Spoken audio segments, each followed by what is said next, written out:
Well, you're watching Fox 45 Morning News, and we are your back-to-school headquarters, and students are heading back into the classroom sooner than ever. The big fear here, though, is summer brain drain, a term used to commonly describe the learning loss that takes place for students during the summer months. Lifestyle and parenting expert Amanda Mushro joins us this morning. I didn't know there could be a lifestyle and parenting expert, so already got that in the bag. Good morning to you, Amanda. Good morning. Thank you so much for having me. Absolutely. Now, talk about the impact of brain drain. I know we hear from teachers constantly that students come back either unprepared or behind their peers. How can we combat this now?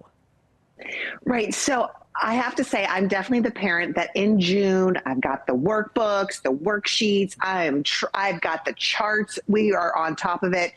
That lasts about 2 weeks, A for effort.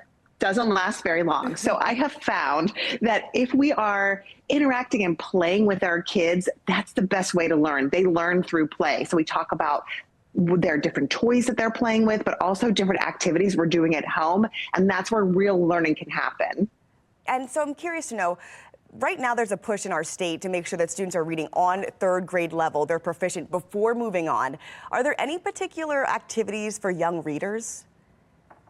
So I'm a fan of getting them really energized and engaged with what they're reading. So it could be something that they're reading graphic novels that are really cool and interesting to them. And, my parents were always big with read the back of the cereal box. We're going to take it a little step further. So if there are different toys and activities where they're reading the directions, step-by-step directions, they're getting that reading time in. Maybe they're asking you questions about what does this word mean? And, another thing to remember too, if you're reading to your child, it's just as important as them to read to you. So grab a book at night before we're calming down. We're reading to them, they're reading to us, and just, sneaky little ways to get that reading in. And what about math too? Because, once you hit the grades where those letters start getting combined with the numbers and the PEMDAS, you find students start to fall behind there. How can people stay on top of math?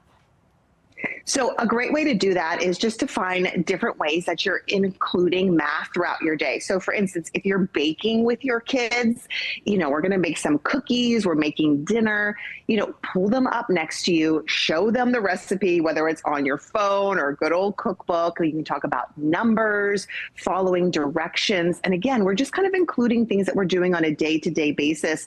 And I know so many parents are in the same boat that I'm in, that my kids will come home and they've learned to complete their math in a different way. So you feel like you can't help them.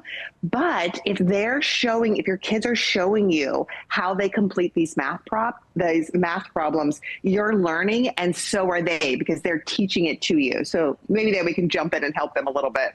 Absolutely. Amanda, we are running out of time here, but I know you've had some items to show us. We'll make sure we have links for those on our website so parents have access to these easy tools to stay ahead for the school year. Thanks for joining us. Thanks so much.